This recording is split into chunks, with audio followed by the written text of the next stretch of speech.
avant de vous rendre là. Salut, je suis le docteur. On a le résultat de vos tests. Conseils, prévention, promotion des saines habitudes de vie, médecine du sport. Avec le physiothérapeute Stéphane Fournier. Steph Fournier est en studio. Comment ça va, monsieur le physio? Salut, ça va super bien. Écoute, pour des raisons de sécurité, je participerai pas au quiz ce matin. As-tu quelque chose pour les cœurs brisés? Écoute, on a sûrement une orthèse pour ça. Ben, c'est parce que si ça continue de même cette semaine, là, d'après moi, je vais avoir besoin d'une coupe de brace pour sortir de la station. As-tu pour la mâchoire? Ça existe, croyez-le ou non. C'est vrai. Bon. Hey, d'ailleurs, ce matin, c'est un peu ça le thème, les orthèses, les prothèses. Qu'est-ce que tu peux nous dire là-dessus, Steph? Bon, les gars, c'est quoi une orthèse? On est mêlé entre orthèse et prothèse. Aucune idée de la différence. Exactement. Alors, une orthèse, c'est à l'extérieur. C'est un aide extérieur qui supporte ou protège une fonction. C'est un aide technique. Tandis qu'une prothèse, c'est quelque chose qui remplace quelque chose. Fait que si on, rapidement, là, avant notre quiz, si on se dit, OK, des lunettes, une orthèse ou une prothèse? Une orthèse. C'est ça aide, c'est extérieur. Un dentier. Prothèse, ça remplace. Exactement, vous avez compris. Comme une canne, c'est une orthèse. Un brace de genou, c'est une orthèse. Et puis, il y a beaucoup de mythes et réalités là-dessus à mettre ça au clair, parce que les gens, à la pharmacie, je vais-tu m'acheter une orthèse? Les braces qui sont là, ça a-tu de l'allure, c'est n'importe quoi? Alors, on va essayer d'élucider ça dans notre quiz ce matin. Merveilleux. Fantastique. Fait que, c'est ça. Fait que vas-y, je t'assure tout de suite que Chico va gagner. Tu vas le laisser gagner. Laisse-moi pas gagner. Je suis pas de même, tu sais. Parfait. Je te laisserai jamais un pouce, toi. Good. Vous êtes tellement compétitif, là, je suis sûr que vous en donnerez pas une à l'autre. C'est juste que si je gagne, ça te fait rien, je vais prendre la porte en courant. Ben non. Vas-y, Steph. Allez, let's go. Alors, une personne qui est en forme et forte peut mieux tolérer une boiterie et se passer d'une canne. Une boiterie, c'est quoi ça? Boiter. Quelqu'un qui boite. T'as comme mal. Là, si t'es plus fort puis t'es plus en forme, tu peux mieux boiter puis te passer d'une canne. Non, je pense pas. J'ai envie de dire non, moi non plus. C'est faux. Bon, c'est un petit piège facile, en effet. Toute boiterie amène un déséquilibre à la marche et risquer des causes de compensation. Que tu sois fort ou pas, tu vas te mettre à tricher, compenser sur l'autre jambe puis te blesser. Les cannes, c'est super important. La canne, on met ça sur quel bord? L'autre bord. Du côté opposé à la blessure. Je vois toujours un coco qui se promène avec la canne sur le même bord que ça fait mal. Ben oui. Tu supportes la jambe qui supporte. Hein? Ouais, mais tu sais, quand on marche, on oppose le bras et la jambe opposée. Tu marches pas avec les deux bras du même bord. Fait que pour accompagner un bon patron de marche, quand j'ai mal à la jambe droite, ben j'avance la main gauche avec ma canne. Canne du côté opposé tout le temps. Eh ben, non, j'ai t'as jamais allumé de me... Super important. Je sais pas, là, pour les gens qui sont à l'écoute. Ça c'est un point pour moi. Non, c'était pas une question. Non, c'était pas une question, c'était 1.5. Écoute, je prends tout ce qui passe. 1.5 points. Si jamais il y a égalité. Ça fait 3 jours, on mange une volée. S'il y a égalité à la fin, je te donne le 0.5. Oh yes! Honnêtement, je suis d'accord avec ça. OK, let's go. Prochaine question est bonne aussi.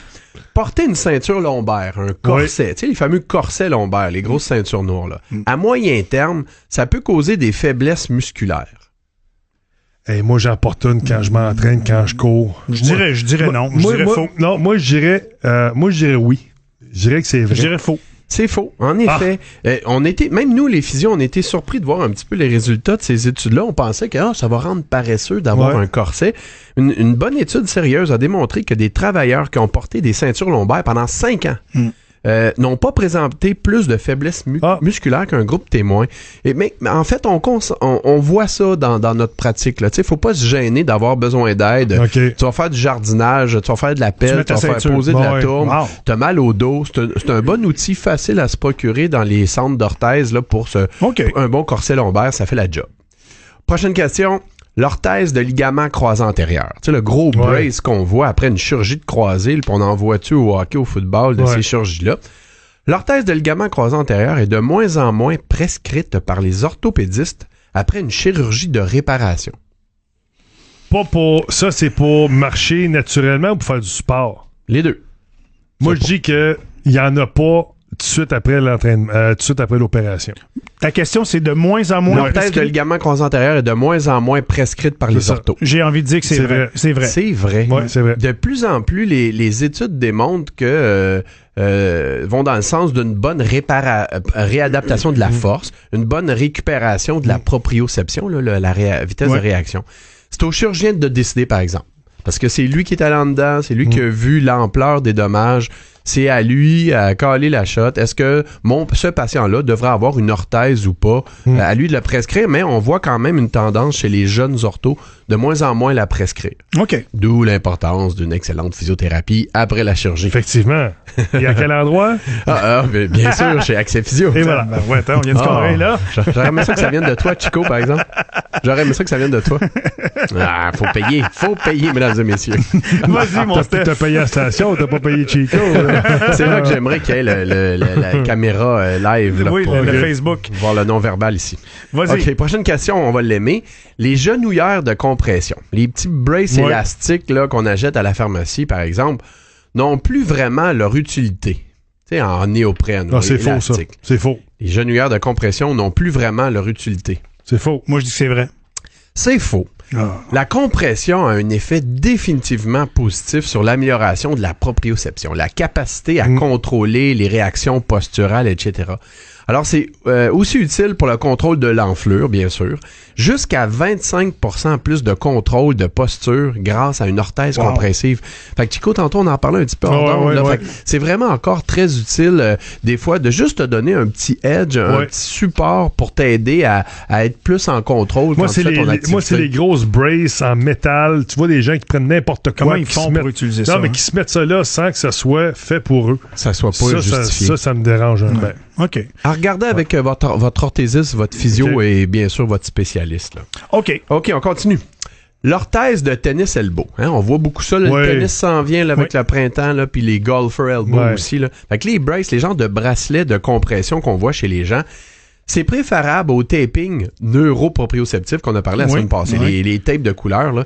L'orthèse de tennis elbow est plus utile et plus efficace que le tape proprioceptif pour soulager le coude d'une épicondylite.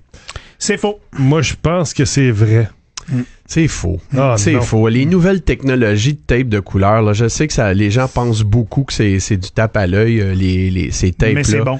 Mais on fait des tapes vraiment, vraiment efficaces et les gens sont capables de se faire ces tapes-là. Puis on a des bien meilleurs résultats qu'avec les gros braces accrochants, encombrants, chauds, etc. Mais il y aura toujours des gens qui préféreront leur brace. Ça demeure du cas par cas, mais de plus en plus, on va vers les tapings proprioceptifs là, beaucoup plus efficaces. Dernière question. Quand on porte des orthèses plantaires, tu sais, les fameuses orthèses dans les chaussures, là, il faut les porter à vie. Quand tu commences ça, là, t'es pris avec ça à vie. Les orthèses plantaires. Moi, j'ai tendance à dire... Ben voyons, ça corrige pas ça. Ça fait juste... Moi, je dirais que c'est faux. Moi, je dirais que... Ben, ça corrige pas ça. Ça fait juste t'aider. Quand on porte des orthèses plantaires dans nos chaussures, il faut les porter à vie. Moi, je pense que c'est vrai. C'est faux. Il est conseillé de se faire réévaluer par un physiothérapeute qui comprend la biomécanique plantaire et surtout la mécanique des membres inférieurs et du bassin. Fait qu'un problème plantaire, là, ça peut venir jusque du bassin par des déséquilibres, etc. Il y a toujours une réévaluation à avoir. Des fixations des os, des faiblesses musculaires. Fait que certaines personnes devront en porter pour toujours. Fait qu'à déterminer avec votre professionnel.